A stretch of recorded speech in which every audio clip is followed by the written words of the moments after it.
Working Interferences is intended for mature audiences. Since the hosts never grew up, someone needs to be the adult.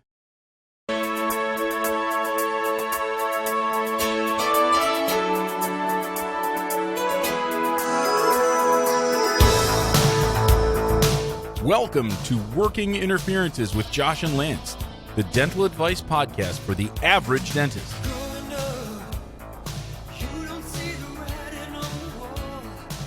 Here is Josh and Lance. Bros, what is up? Welcome to the Working Interferences podcast, a dental advice show. I'm Joshua Austin. And I am Lance Timmerman. Lance, as we were getting ready to start recording here, I asked how your surgery went. And you did a real fucking nerd move. You went, well, actually, it's not really a surgery. It was a procedure. Yeah. There was no blood. There was no cutting. Well, actually. So, tell me, what that. Yeah. How did it go? What did you have done? So, cardioversion is, when you take your CPR training and you're required to learn how to use the AED. Essentially, that was what I had done. But I guess it's traumatic enough that you shouldn't be awake for it.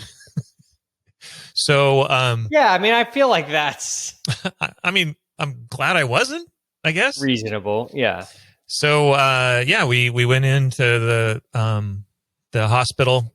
They got the Rona system down. I mean, we had to go through the front desk check, and they escorted me to the proper place, sat me down in the room, and had to put on the gown. And then they said, oh, we probably should have told you to shave your chest. So then they had to get the razor. And I got a big old square. And how many of them did you go through before they could actually get through that? They used the electric. It was like going to the barber and just buzzing a big square patch. Like while you're doing it, could you give me a little trim up downstairs? Yeah, do a manscaping while you're at it. And it was interesting. They had the drugs itself wasn't administered by an anesthesiologist or anything. It was a pharmacist. So they came in and hooked me up with the IV and everything to make sure, and they had to keep reminding, do you know who you are and why you're here? And I'm like, yeah, I'm not a confused homeless man that just walked in. So it was interesting in that when they finally sat me back, they had there's just a whole bunch of people in the room. I finally got introduced to my cardiologist. I'd only been seeing nurses' assistants and PAs and all that kind of stuff. But he comes in and as they lay me back, I'm only seeing I can't see everything that's going on around me. I can tell that there's like 7 or 8 people in the room but shadows. I'm seeing shadows more than anything. And they lean me back and they say, oh, you're still kind of awake. You're still, I'm like, yeah. And I see this thing on the wall, some missing paint chips. And I'm staring at it, and I said, I'm starting to feel it now.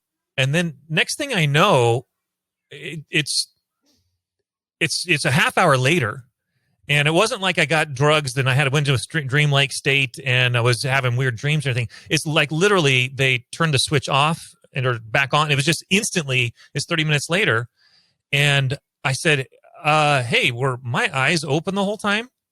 And they're like, oh yeah, you seemed like a zombie. It was just that. Wow. And I'm like, man, it was quite the experience, just in the fact that it was like literally just instantly I'm 30 minutes ahead. So it was propofol. No, it was Ben. I need to find out exactly what it was. I was expecting propofol. Okay. And they said, oh, this is better. It's, after Michael Jackson, I don't think anybody wants to be administering that anymore. I think a lot of people use propofol as their that was as their non-conscious or it was a very common drug, conscious IV sedation. Yeah. So everybody else was out of the room. Holly was in the corner, and nurse was typing away her chart notes. And I'm like, "Oh, is it over?" And they're like, "Yeah, it's been over for like a half hour." I'm like, "Oh." So apparently they shocked me several times. They went all the way as far as it would go. And it just didn't crank work. It up to 11. That's what I said. I said, well, did they try 11? And Holly's like, well, he said, I gave it all she's got. And it didn't work. So I'm like, well, okay, great. I guess I'm not a candidate for ablation. The cardioversion didn't work. A pacemaker isn't the right treatment. So I guess I get to take meds forever. They changed me to, got me off the beta blockers and put me on calcium channel blockers. Because I swear to God, with the beta blockers, just going up a flight of stairs, I just couldn't. It wasn't like just run through it and you'll get your endurance. Is like, no, just going upstairs, I have to stop. If I went to go get the mail, I need to pause like 4 times. So I said, this is miserable. But the calcium channel blockers, within a day of switching to that, I'm sprinting up the stairs going, woohoo, look at me. I can not get winded. Now you're going to get gingival hyperplasia on that calcium channel blocker. Awesome. About the only thing I remember about that shit. Yeah. I accused one person, or I thought, oh, do you have epileptic seizures? Thinking, Dilantin hyperplasia. And he's like, no. That's how I learned that calcium channel blockers do it too. I don't remember Dilantin. I just remember calcium channel blockers. Oh, really? Yeah. When I first bought my laser 20 years ago, I had a guy with huge Dilantin hyperplasia and just lasered the shit out of that and trimmed it right up. And he just comes in, or for years, he came in every couple of years. To get touched, like haircuts? Just about. And I said, just plan on this forever. It's every 3 to 5 years, we'll trim them back. Sweet. We'll leave it short on the sides, but long in the back. Mullet gums. I see that a lot, actually, where people like crown lengthening in the front and didn't have anything done in the back. And it's sort of the mullet of gingiva display. That's what we're glad dentists like it. Yeah. Yeah. We're glad you're still here. We're glad. I'm really glad that I didn't have to do double work last week and do a memorial episode. Yeah. Because your birthday episode was a big pain in the ass. And so memorial, I just feel like would be really real deal breaker. Yeah. So no, that's I knew you were going to be fine. I'm sorry that the cardioversion didn't work as well, but at least you're still with us. And yeah. Sorry, you can use the gingiva that you grow to seed your new foreskin that you're trying to grow back. There we go. It's a sort of stem cell transplant. Perfect. I got a real shitty letter in the mail yesterday. Oh, okay. What's the worst letter you can get in the mail? You now have to forfeit all your possessions. I was thinking like probably worst letter you could get in the mail would be, hey, I'm your child and you didn't know about me. That's probably A1. That's up there.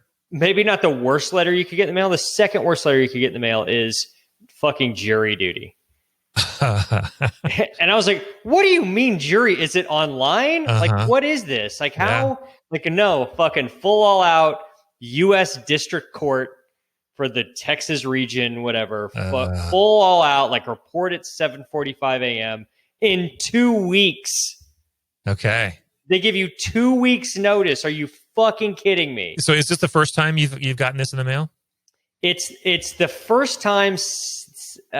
I remember having jury duty right after I opened my practice. Okay. It's like the first month I had my practice, and remember being like, "This is fucking great! Like, let me knock this out now, and I won't have to do it for a long time." Well, the fucking bell has tolled. Yeah, and it is time for me. Did you do the duty back then? I did, yeah. I mean, I just opened my practice like that month. I had nothing to do. It's like it was an empty schedule. So I did it back then. It was just there for 2/3 of a day, and they're like, "All right, we don't need you. You're going to go home." Okay. And it was like, "All right, duty done." I applied for a deferment. Okay, because like, that's listen, what I did. Like, you got to give me more than 2 weeks. Like I looked at the day. And it's like I've got 3 sedations that day. Yeah. Like people have taken off of work. They're like lined up rides. You got to give me more than literally 10 business days. Like I just can't do it. So who knows what they'll say? Well, I then pulled like the medical, like, maybe when around COVID, it's like the world's greatest get out of jail free. It seems to be working quite a bit. My schedule will testify that people are using that get out of jail free card all the time. When I did it, they reassigned me 6 months later, and then I got something in the mail like 2 weeks in advance saying, "Hey, we have too many. You don't bother," and I got taken out. Great, so. Awesome. I just the other thing that happened when I first opened my practice was at the time it was me, somebody at the front, and then a dental assistant. So like a business assistant and dental assistant. Okay. Within like the first 2 years of my practice being open, I did jury duty right away. And then the front desk lady got jury duty, and she got put on a fucking murder trial. Oh God. For 3 weeks. And like, you can't fire somebody because they're serving jury duty. No, you can't. So we had to I didn't have the ability to like shuffle people around. I had no people to fucking shuffle. Yeah. And I was so mad at her. Like, sure. How do you get picked? How do you not know to say some shit when you're getting interviewed? Yeah. Right? Like, that's what everybody knows that. You just say some like shit your grandma would say. Yeah, that. How do you get picked? You played that one wrong. You got to go in there full extreme one way or the other, so that one attorney doesn't want you. Can I borrow your MAGA hat for my jury duty day? Absolutely. That works. No one's gonna want to pick me. No. Although you're in Texas, so it might get you. Yeah, I don't know. I mean, I have a feeling.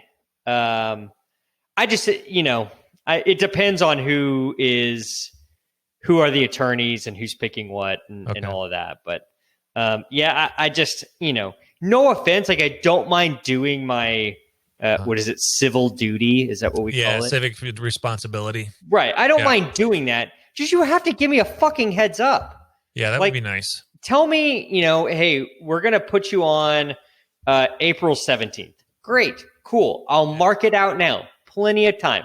No problem. But you can't give me especially at the end of the year, like people are cramming in stuff, So I was just irritated with that. Yeah. I don't blame you. I sold a car tonight. Not your Manu Ginobili. No, we have this like third weekend car. Okay. And it's like a 3-year-old BMW like base model convertible. Okay.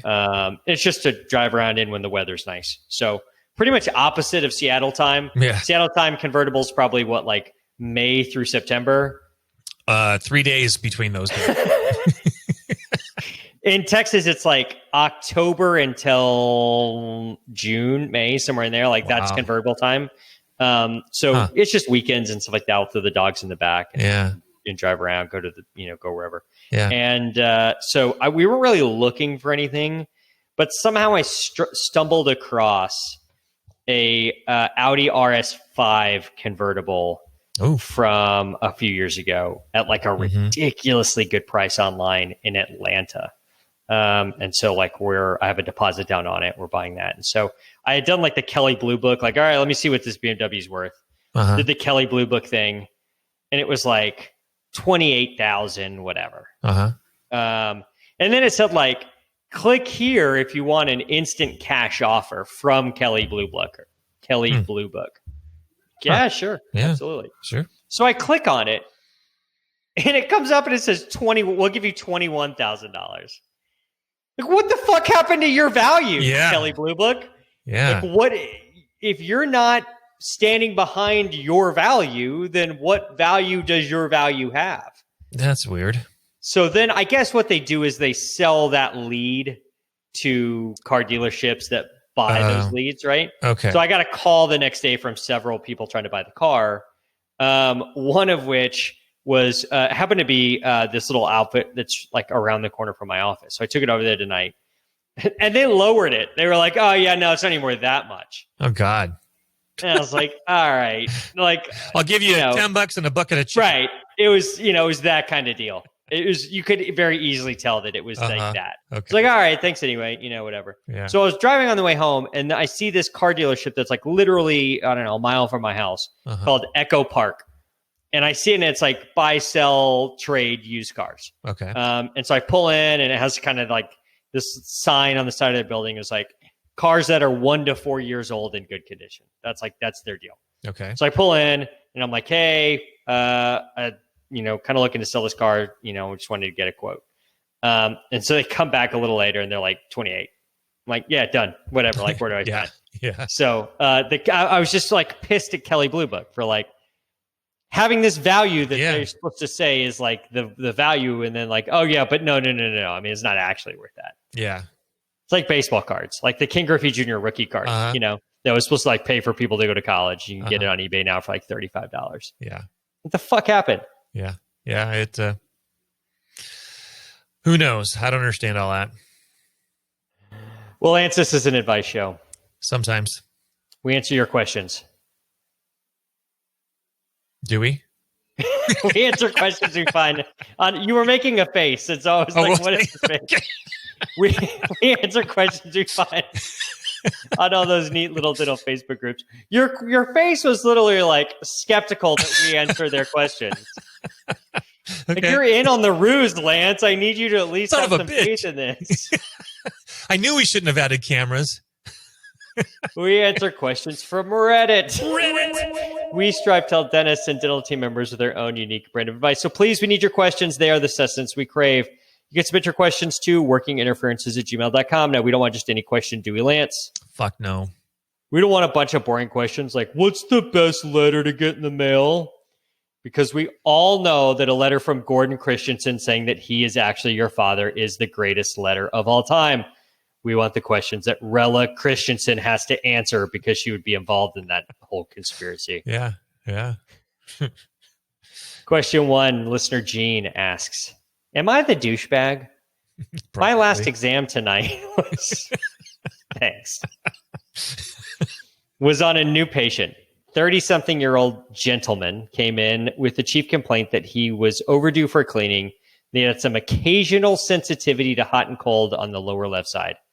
I diagnosed 13, count them, lucky number 13, a baker's dozen of cavities, most of which were small to moderate sized, but the cause of his sensitivity was 17, which had deep decay. I advised him it needs to be removed, referred him to OS because the roots were dilacerated, and I have no openings until late December. After I finished up with him, I returned to my operative patient. Within 5 minutes, the hygienist came back to me to let me know he was asking for a prescription for Percocet 5 per 325.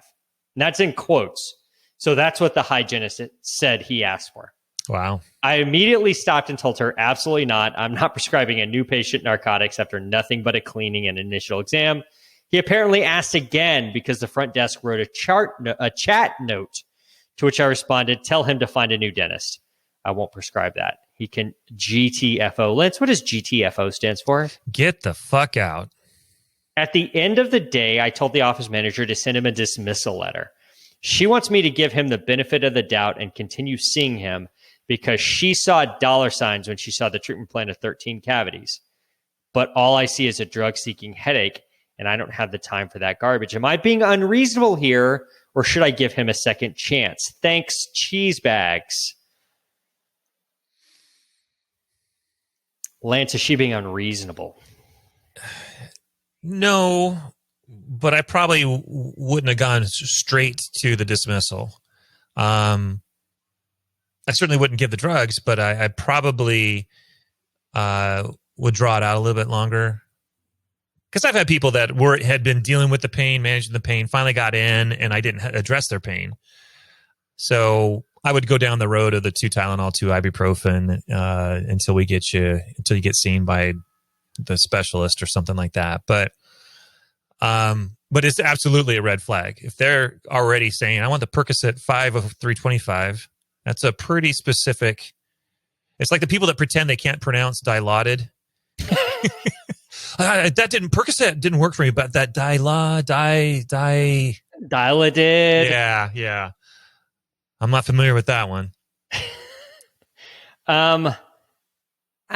I think the best dentists in the world prescribe narcotics and diet pills after things like Invisalign and cleanings and things like that, right? Well, if you shoot from the hip and have, and you let Jesus take the wheel, Jesus takes the wheel, delivering the or pizza, take the ham piece, or and delivers that pizza right on time. 30 minutes, and then less. Apparently sues people. Yeah. No, yes, there's no situation where you're in front of a attorney, deposition, DEA agent, although I don't know if DA really does stuff like this, state board investigator, any authority figure, where they're looking at your chart and it was like, procedure, prophy exam, RX given, Percocet. Like, that's going to be a far bridge to cross in the eyes of any authoritarian figure. So that before we even get into like the patient completely identifying the name, the brand name and dosage. Just plain devil's advocate though. What if someone came in, they had a toothache, it's obvious that the tooth was probably causing pain, fistula and all that kind of stuff. You don't have time to address it. Do you prescribe then? Not Percocet. Yeah, I'm probably still not doing No, Percocet I mean, it's like a Motrin, antibiotics. Yeah. Maybe a Medrol dose pack. Motrin 800 and like 10 tablets of Tylenol 3. If you look at, so do you guys have like the portal where you can look at your history and you can also pull up a patient as well if you want, like if you know their name and date of birth or whatever. Yeah. If you look at my history, I bet I prescribed a Norco, which is not even Percocet. I bet I prescribed 10 tablets of Norco this year in 2020. Oh, really? Yeah. It's just like, I just don't ever prescribe it anymore. Yeah. It's got to be some serious shit for me to get into that. And I think you can handle most things, especially like this. Let's say it's abscess, deep decay, and it's an abscess. Yeah. Some amoxicillin. Well, and I often wonder about the pain levels and things because, like, I did a chrome surgery on a guy. I'm filleting the gums back. I'm trimming the bone down, and I prescribed narcotics just because, like, shit, this looks sideways. And then you see him the next day, and he's like, no, didn't need it at all. Well, probably low level of inflammation to start, right? Yeah, right. At least some like no presence of abscess and things like that. Like that. Those are all things I think that modulate the pain issues and pain receptors and all of that. Yeah. There's no situation in which I in my entire career I've never written for Percocet in my entire career. Really? Okay. Never once. I think I've done it like 5 times maybe. I just don't I'm not sure what I would have to do. Like some of that Corey Glenn shit where he does like implants in the guy's fucking ears, even then, like, I don't know. Yeah. It just, that is never a place that I'm going to go. And I actually think there's a lot of oral surgeons that are getting to that point now. Do you know how many people I talked to that like had a hip replacement or a knee replacement and they got like Motrin 800 and 5 Tylenol 3 for fucking hip replacement? Really? I mean, it's just like, there just isn't, I think when Oxy's used now, it just seems like it's almost all inpatient. It's almost all going to be in the hospital. It's almost all going to be, either an IV drip or, given by a nurse. I just don't see people actually writing for Percocet anymore. Yeah. It's been a long time since I have. I know that I have, but yeah, over 22 years, probably one hand. Yeah. So, I mean, that just wouldn't be indicated for this procedure, right? No. You're not a douchebag for not doing that. I think the question more along the lines revolved about, is she a douchebag for asking her front desk to dismiss him for asking for, and it says in quotes. Now, It says in quotes, Percocet 5 milligrams per 325. Yeah. If a patient ever asks me for a name brand or knows the name hydrocodone or Percocet or anything like that and knows a strength, knows a dosage, it's like, that's certainly a red flags are dinging. I did have a patient just a couple days ago. New patient wants a bunch of work, root tips, teeth are broken, a couple periapical lucencies, and asked for a prescription after the exam. And but I made a referral to the endodontist. He'd asked the front desk, didn't ask me, so I didn't have to. I sidestepped that one. Had made an appointment to go see the endodontist, didn't go, no showed on him. And so we called to find. I came back in for a consultation. We had a lot to kind of go over as x-rays and photos. Yeah, like why didn't you fucking show up to your consultation? Oh, and then he showed up to ours. And then he says, right. And I have pain. I said, I thought when you saw the endodontist. And he goes, I made the appointment, but I didn't go. I'm like, why didn't you go? I mean, so red flags are going off everywhere. He then asks my hygienist for some. Then he asked up front, and when you say he's asking for something, he's just asking for a prescription, or he's asking he's for not name brand. Specifics. No, he's not specific. Just something for my pain. So then we called the endodontist to find out, did he actually go? Did you call in a script or give him a script or what happened? And but he ended up we actually wrote one, but ready for him to come back and get. But he then ended up going to the endodontist and they gave him meds there. And so he never showed up to come pick up the prescription. But then that's when I went online to look it up to see if this guy's, history of things. And he wasn't on it. So it's like, he had all the red flags, but not all the way. So that's where I'd send Jean before she dismisses the guy. Uh-huh. I would send her to I think she's in New Jersey. Okay. I don't know if every state has that. More and more, it seems pretty almost ubiquitous at this point. I think in Texas, according to the letter of the law, if you're going to write a prescription for any amount of any narcotic, you have to look the patient up before you write the prescription. Oh, really? Okay. That's what it says. I mean, that's, I don't know what percentage of people are doing that. Yeah, I'd be curious. Here's the deal. I mean, I think I have a decent nose for it. Yeah. I worked in a pharmacy for, 6 years. Wow. So I feel like I have a decent nose. That's such a bullshit thing. Like, I worked in a pharmacy, but I just feel like I can just tell by words just how the patient speaks, how the patient talks. Yeah, you just pick up. There's just signs that they give off that they can't help but give off. Yeah, I think this is definitely one. But in today's day and age, you can look them up.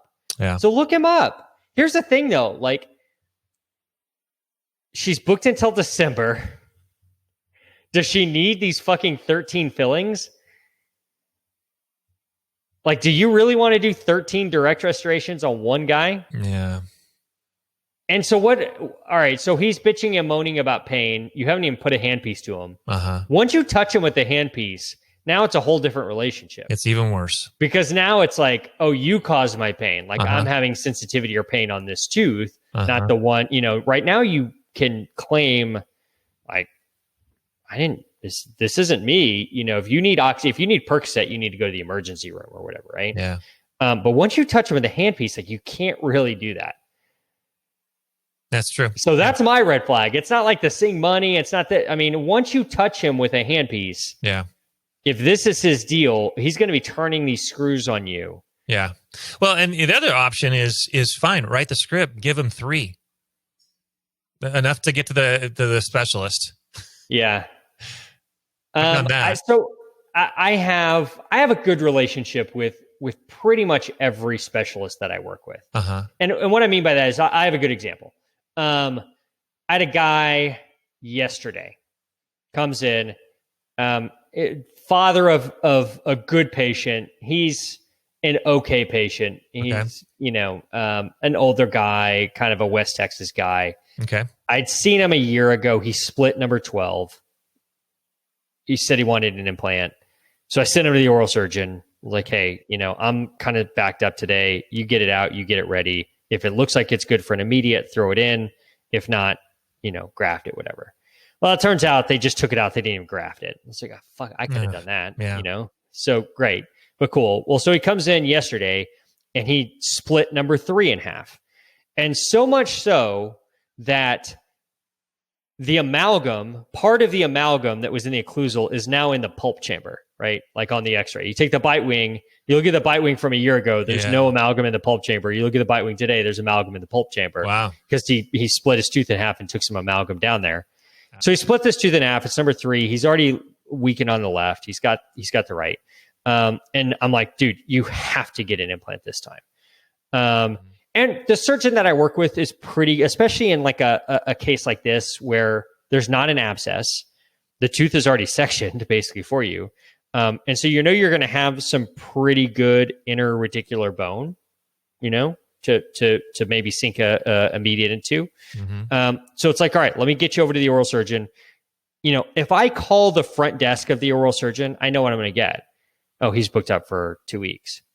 But if I call Adam, like Adam's going to make it happen. Sure. Right. Yeah. And so that's what happened. Like Adam made it happen.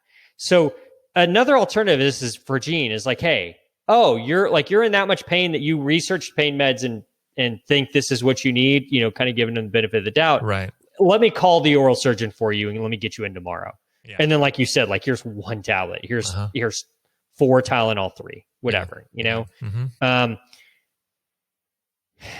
If that's the case, let's say he is drug seeking. Okay. And he goes to the oral surgeon. He's going to know that he's got to get the tooth out to get the drugs. Yeah. At that point, he's the oral surgeon. Like the oral surgeon is his mark, not you. Exactly.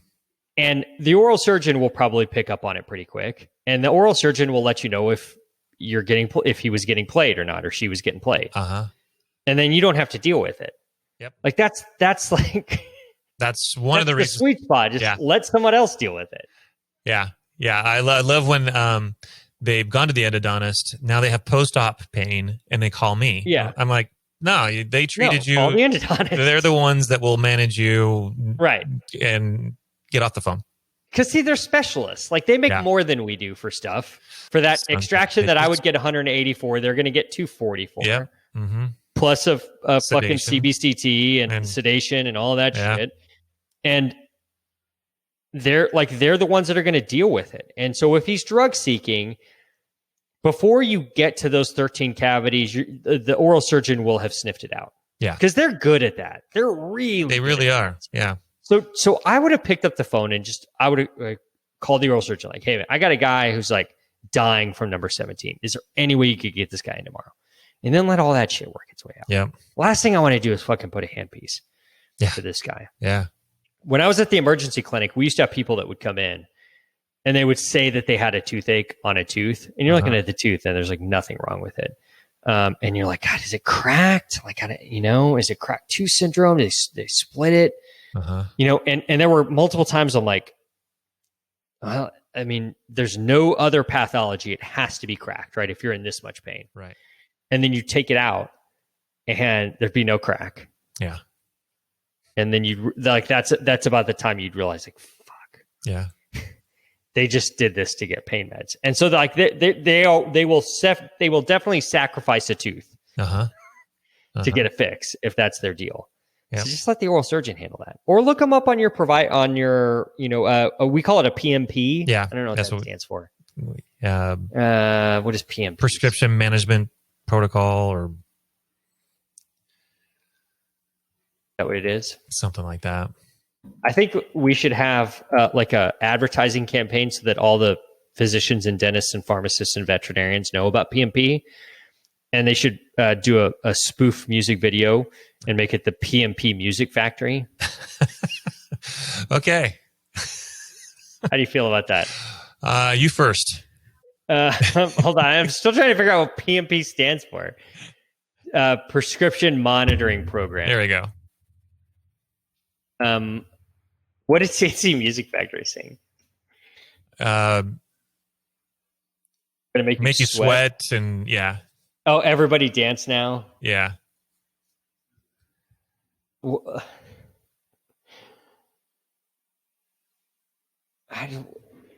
do you call it when you just take pain pills? It's not like huffing or snorting. Swallowing. So you could just do like, everybody swallow now. Spits or swallows. Nobody spits out Percocet, man. They really don't. Do people snort Percocet? Oh, I think they might. Can you snort an opioid?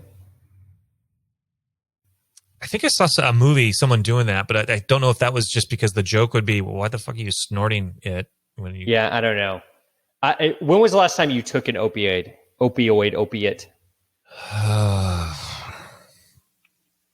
Long ago. It's been a while. It's been a long time. I do not like them, but I have a friend who's makes my skin itch. Recovery. Yeah, it gives me weird dreams, like nightmares. Hmm. I have a friend. It's not Alan Mead. I have a friend who has been through treatment for opiates. And he told me that it's euphoria when he takes it. It's like his brain gives him a euphoric reaction to opiates, and I'm like, that's not what I. Yeah, I'm not getting that. So it's very obvious that we have a different genetic. Yeah, my skin. He feels has a funny, different receptor, and I get tired and sleepy, but can't get to sleep. I do love a fucking benzo, though, man. Oh, that'll work. That gets I love a benzo, but it's just I just love that it makes me sleep well. Yeah, that's really it. I love the sleep that I get from a benzo. Yeah, that's probably a better way to put it. Yeah. Opiates are not my deal, and so I just think there's people who just have the gene that when they take an opiate, it's just like irresistible. So when people say like addiction isn't, that when stupid people say that addiction isn't a medical. Isn't a disease. Yeah. That it's a choice or whatever. It's just such bullshit because it's just obvious. Like that's the plainest day right there. When my friend tells me that it gives me euphoria like nothing else I've ever felt in my life. And when my experience from taking a Norco or a Vicodin or a Lortab or whatever is like, makes me feel horrible. There's obviously, we just have different genetic reactions to that. Right. Yeah. So yeah. I'm glad that I don't have that, but I get a euphoric reaction from eating a Whataburger with cheese and French fries. So that'll do it. Maybe I'd be better off at the fucking Percocet. Maybe. Jones. Yeah. No, Gene, you're not a douchebag. I dismiss this guy too. Would you? Yeah. What would you have done? He's definitely. I'd look him up on the PNC. Yeah, he's definitely on the, there was on the any path. history, it's done. Yeah. Path to getting booted, but I probably wouldn't be booting right then, but it would be soon. I just don't like seeing dollar signs over 13 fucking direct, like 13 crowns. Like now we can talk. 13 crowns, direct restorations. Yeah, I might be taking the Percocet myself to have it put up. Jeez, I got fucking 13 fillings. One for you, one for me. Yeah. One for you, one for me. Exactly. Your rad business plan. I'll do all your direct restorations only if we can share some Percocet. That sounds like a Marshall, Texas thing. We better don't get sued, Lance. I'll try not to. Question 2. Reddit user Jeremy69 asks, do you think getting braces would help me get a girlfriend? I'm 21, so kind of old for braces, but my teeth aren't very good. So I was just wondering whether getting braces and straightening them out has gotten anyone else a girlfriend or gotten them laid. And if so, please let me know, as I'm hoping it would help me too. Thanks, Jeremy. He signed his fucking name on Reddit, which just reminds me of... yes, exactly. It reminds me of, do you remember when Farty Chris Hoffpower used to put Doc at the end of his fucking stupid posts? What an idiot. What a fucking idiot. Yeah. Will getting braces help him get a girlfriend? I doubt it. It's your personality, asshole. We'll get into that in just a second, because I just looked at something. Uh-oh. And I think you're right. This seems like an old school mentality. Yeah. Of having a girlfriend being the ultimate goal. You know what I mean? Now, I have had people that after treatment, then they report back, at a cleaning or something going, oh my God, I get so much action now. And you're like, that's where I'm getting to. Yeah. There's a difference between saying I get so much action now and I have a girlfriend now. Uh-huh. Those are two very different things. Yeah. Yeah. And I do have one guy who just the shyest, nerdiest engineer from Boeing. He had a big old diastema. He looked like a hillbilly, gave a new smile. Now he's married with a kid, and it's cool to hear those stories. So yes and no. So here's the thing. This guy's 21 years old. Uh-huh. What the fuck do you want a girlfriend? Yeah, no shit. Why should the post should say, do you think getting braces would help me smash some strange off of Tinder? You're fucking 21. What? How hard is that? Why are you so concerned about being in a fucking committed relationship? Yeah, exactly. Like, why is that? Like, are you a 14-year-old girl where that is your goal? Like at 21, you should have one thing on your mind. Will I be able to get a mortgage? Exactly. That's like what he's like. You shouldn't be worried about like what your fucking credit score is at 21. The only thing you should be worrying about is like, where are you going to get your dick wet? Like that's it. Like, what are you? Yeah. What? That's just such a, this is a very like, this was sort of a 90s like sitcom, like Boy Meets World. You remember that? Yeah.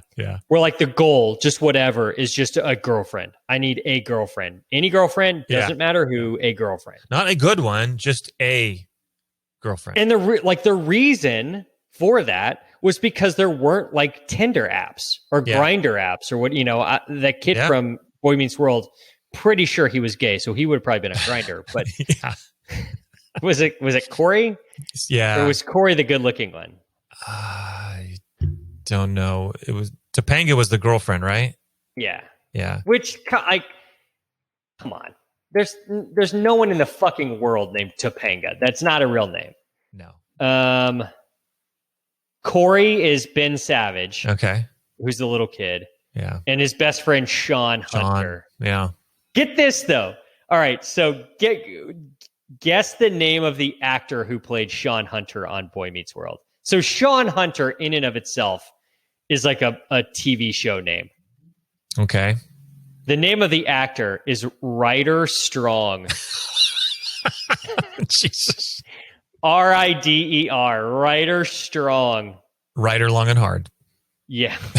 It's not his dream. Oh my God, his fucking middle name is King. Oh my. Ryder King Strong. Wow. How did I not know this? His brother's name is Shiloh Strong. Oh God. All right. This kid was born in 1979, so he's not like your typical like. This isn't millennial parents. This is like parents that are like, your age, ahead of the curve. Probably not your age, but no, older than you. Yeah, his parents are older than you. Yeah, slightly younger than mine. They named their fucking kid Ryder Strong. Ryder King Strong. Where's he from? Is it from some commie compound? Guess. Yeah, guess. Humboldt County. What's the liberalist city in the entire country? Well, Humboldt County in Northern California is pretty. San Francisco. Is that where is San Francisco and Humboldt County, or is it? No, Humboldt's further north, 2 hours north of San Francisco. Okay. But no, same idea. Straight up San Fran. Okay. Straight up San Fran. There we go. Now, fucking that kid, Sean. I mean, I have a staunch record of heterosexuality. But from like a teen heartthrob deal. Oh yeah. You've got like you had the fucking kid from Tool Time. What was that kid?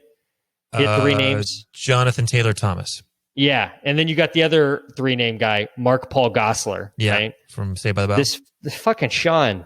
Yeah, it's a little bit all right back in the teenage years. Back in the day, there. I never thought Topanga was hot. Yeah, for sure, definitely Tiger Beat material. Topanga never thought was hot. Strange look on Topanga. Yeah, she had that cute girl next door kind of thing. But like, cute at 11, but like can tell like this isn't gonna age well. Yeah. I wonder what she looks like now. I got to see her now. Let's see who she is. I did not think we'd be talking about Topanga. Yeah, who knew?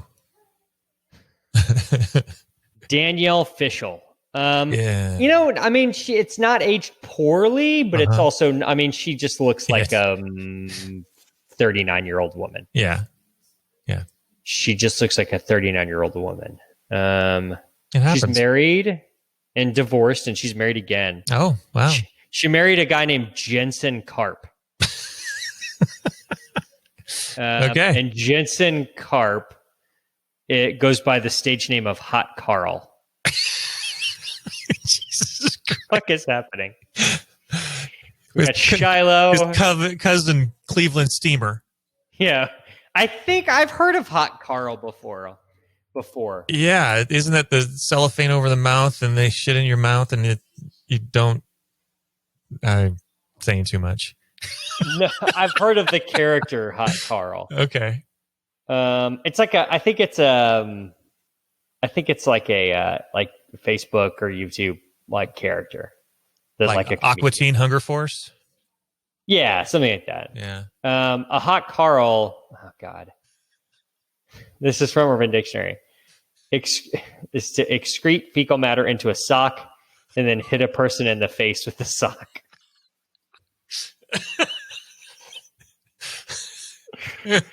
You mean Friday? Oh all I can think of is there was I was watching the Celebrity Jeopardies after Alex Trebek and Sean Connery died. Uh-huh. And there was a point where Will Ferrell was playing Alex Trebek and Sean Connery did some shit. And he goes, and the show has reached a new low. And I feel like that's where we're at with Hot Karl. Who knew we could get that low? Who knew? Gina. Shorty got low.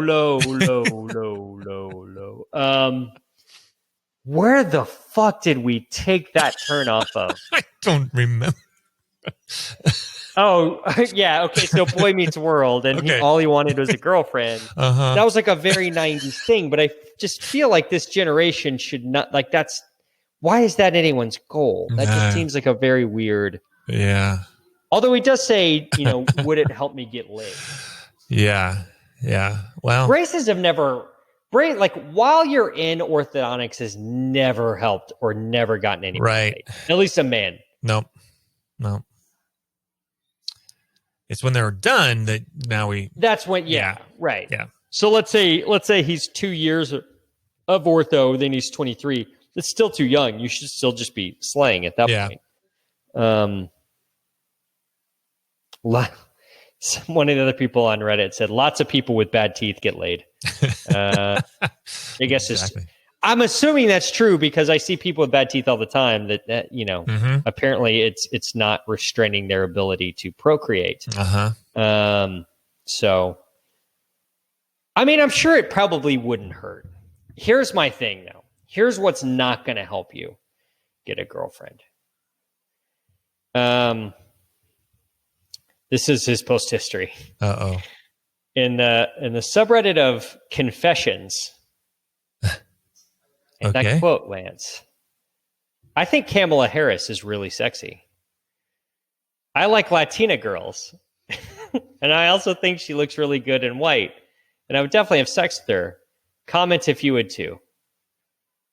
I think this could be why he doesn't have a girlfriend. Yeah. The fact that he's going on the subreddit of confessions and wrongly identifying the race of the vice president-elect as a Latina, which I don't believe that she is. I don't believe is. No. And then saying how much he would like to have sex with her. Every response is she's not Latina. And then there's a few AOC jumping in on AOC. Like, really, if you're into Latinas, why aren't you in on AOC? Right. A mere day after this, he goes on the subreddit of Ask Women to ask, how do you feel about Kamala Harris? Wow. And then an even better one, 4 days ago, in the subreddit of home theater. What kind of setup would you recommend for creating a not safe for work home theater? Wow. Okay. He should just get his teeth straightened. And you think, but just when you think it couldn't get any worse, Lance. Okay. In the subreddit of Fedora, would anyone like to compare collections? I have a fedora collection I'd like to possibly compare with some other fedora wares and maybe talk about where to buy from. Feel free to PM me. Yeah, I don't think straight teeth are going to help. No. Listen, we've had some real dog meat Reddit post histories. Yeah. We've had some straight garbage. Yeah. Uh-huh. This is right up there. This might be the worst.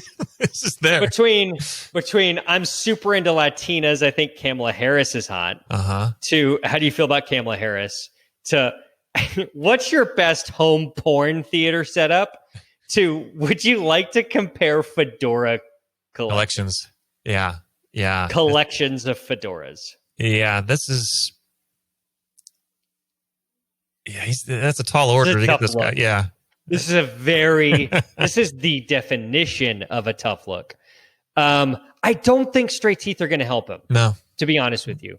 No. If he's showing up on a date in a fedora from his collection, vast collection. But with straight teeth. And with or without straight teeth. Then after dinner, taking them back home so they can watch some fucking Captain Stabbin' or Bang Bus or some shit on his fucking home theater while he's asking the ladies how they feel about Kamala Harris. I just don't think that date's going to turn into a relationship. Yeah. You know? Well, the hot Karl is coming right behind on that one. So he deserves to be hot Karl. The hottest of Karls. Uh-huh. He deserves to be hot Karled by Karl Malone. There you go. Which is that's a big sock, number one. That's gonna leave a mark. And that's a big Duke and a big sock. Uh-huh. The hot Karl Malone. Oh yeah. Is what that is. The mailman always delivers. Yes, he does. Hot Karl. Oh God. Wow. What an absolute piece of human garbage Jeremy 69 is. I think so. Jesus Christ.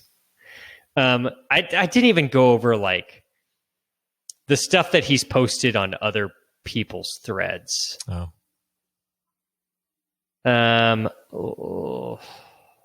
Let me see if I can find one.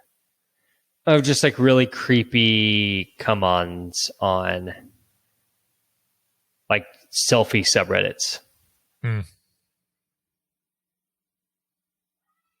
Really, really creepy. Yeah. Very tough. Very tough look. Yeah.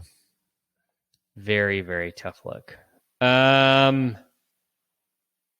Lance, that's going to do it for tonight. Okay. I think we should end it on the mental image of Karl Malone giving this guy a hug, Karl. That's as good a time as any. Share this with your friends. You got any Utah Jazz friends, fans of the Utah Jazz, who, are still talking about the greatness of Karl Malone? Share this with them. You have any friends who are super into Boy Meets World? If you know Mr. Feeney, tell them about the show. That's how we grow the show, one new Feeney at a time. Be sure and rate us. What's your favorite number, Lance? Big fan of 5. I think John Stockton wore number 5. Sure. I have no idea. I think it was 12. Okay. Hit us up with a rating on iTunes, Stitcher, Spotify, Google Play. If you're flicking through Podbean, flick 5 stars. Hit us up on the web, workinginterferences.com. Hit us up on all of the social bullshits. Facebook, Working Interferences, Josh and Lance. Funny shit for dentists and dental team members. Twitter at Winterferences, Instagram at Winterferences. Lance can be found on Instagram at Dr. Timmerman DMD. I can be found on Instagram at Joshua Austin DDS. Mash that follow button. Lance, tell us about your song. Do you know the name Albert Hammond Jr.? I do not. He is the guitarist for the Strokes. Oh, okay. I do know the Strokes. And he teamed up with the Struts for a song called Another Hit of Showmanship. Okay. And the Struts are from England, as you would imagine. So it's kind of a cross-pond collaboration for a song that came out just a couple months ago. And the Struts, similar sound of like that early 2000s rock to the Strokes? Or just kind of coincidence of the names are kind of similar? More coincident. I think the name would be more of a coincidence, but the style, it's just they're typical rock. Yeah. The Struts genre on Google is glam rock. Yeah, there are times where you hear maybe some Freddie Mercury in them. But is that what glam rock is? Glam would be Bowie's glam era, Gary Glitter, the over-the-top showman type. Yeah. The Strokes genre is post-punk revival. Okay. It seems pretty specific. Yeah. Who's like... all right, so this is what it shows as post-punk revival bands. Interpol. Huh. Franz Ferdinand. The Killers. The Strokes. And Block Party. So basically any band from like 2002 to 2006 is kind of what I like. Any rock band from that. Like that seems like Arcade Fire, Arctic Monkeys. Yeah. That all sort of seems like it's the Black Keys. Like that's all of that. I wonder if White Stripes would even be. Yeah, I could see that. Considered it. Yeah. That's such a that is such a tight time period. Yeah. We're just like British invasion is like whatever 17 years. Yeah, This is like literally like you can count it in fucking months. Just about. Interesting. So the names sound pretty similar. Yeah, and this song just came out. It's pretty recent. Yeah. Very good. Well, I'm looking forward to hearing it because I do like the Strokes and I've never heard the Struts and I love sluts. So there you go. Even better. So all the S words are great. For Lance Timmerman, I'm Joshua Austin. Peace. Stay fresh, cheese bags.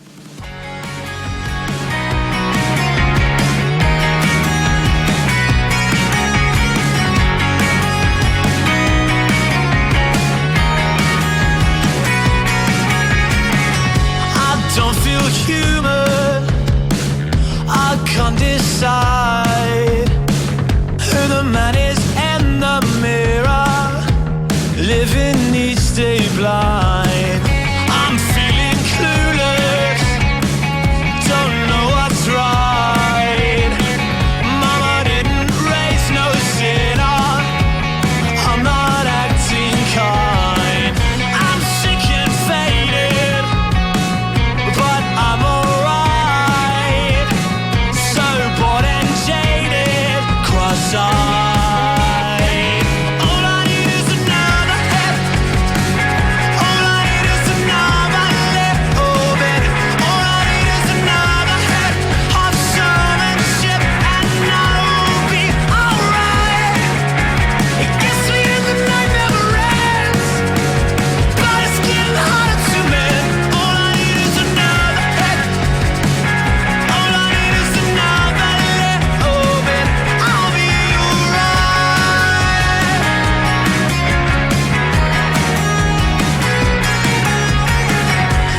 Words are useless.